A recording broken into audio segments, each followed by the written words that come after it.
He snubbed her handshake, she tore up his speech. Trump-Pelosi drama was on full display at the State of the Union address.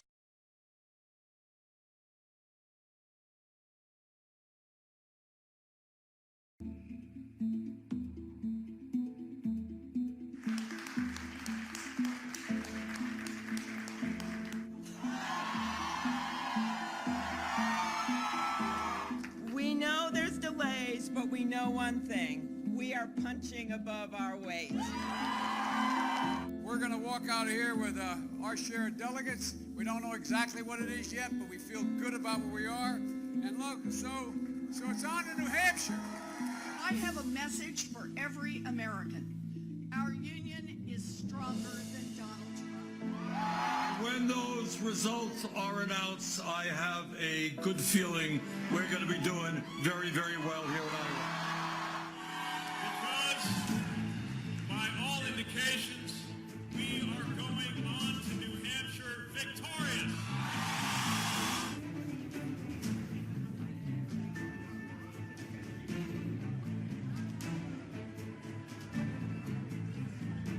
Washington. From start to finish, President Donald Trump's State of the Union speech was marked by partisan tension that spilled out in the exchange between the leaders of both parties, Trump and House Speaker Nancy Pelosi, Democrat California. He refused to shake her hand after she introduced him. She tore his speech up and tossed it aside as soon as he was done. Even before the president uttered the first word of his State of the Union address, the political and personal friction between the president and the House Speaker, who has been leading his impeachment, was palpable. Pelosi omitted the customary language about it being a high privilege and a distinct honor to introduce the president. Trump then handed the traditional copies of his speech to Vice President Mike Pence and to Pelosi, but when she reached out to shake his hand, he turned his back on her. The awkward exchange continued the drama from last year's address, when Pelosi clapped back at the president in a moment that went viral and Trump barely acknowledged her even though she introduced him and was seated behind him during his speech.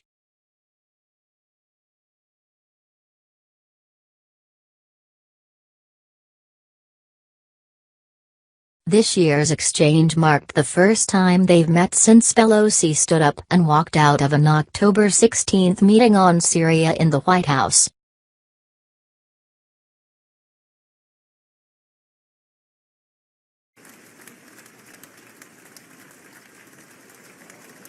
When Trump took the dais Tuesday, the Republican side of the House chamber erupted with chants of 4 more years, an unusually partisan display during a State of the Union address. Pelosi was clad in a white pantsuit again this year, as were a number of female lawmakers who sat in the gallery.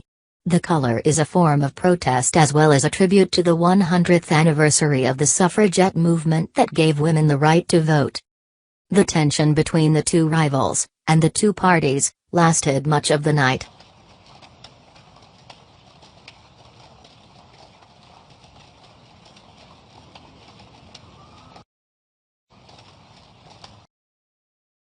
Most of the time, as GOP lawmakers stood up and lustily cheered the president's words as Democrats sat quietly, shaking their heads.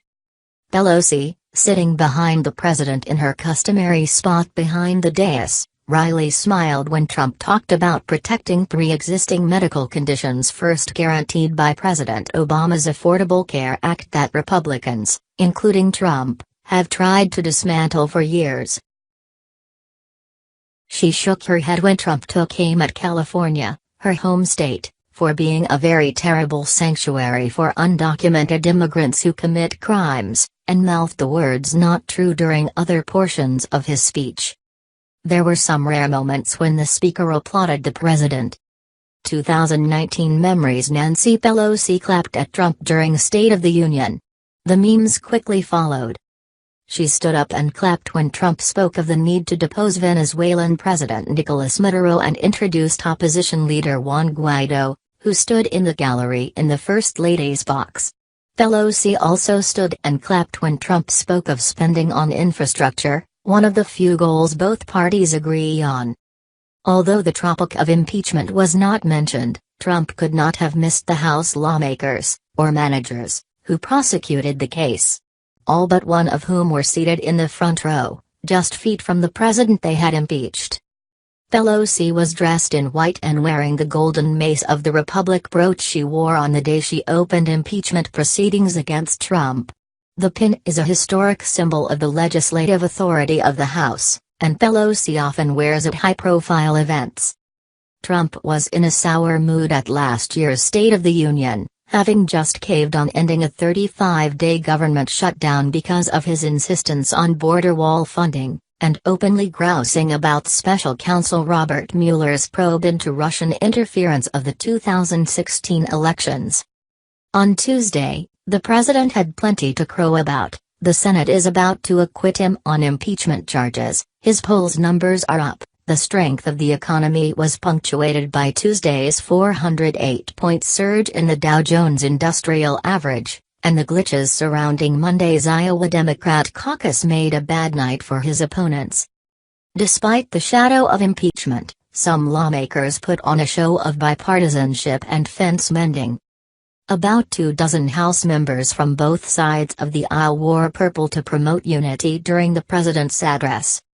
The color, a mix of red and blue, is one of several being worn by lawmakers sitting in the audience as Trump addresses the nation one day before the Senate will render a verdict in his impeachment trial, an issue that has further divided Congress and the nation.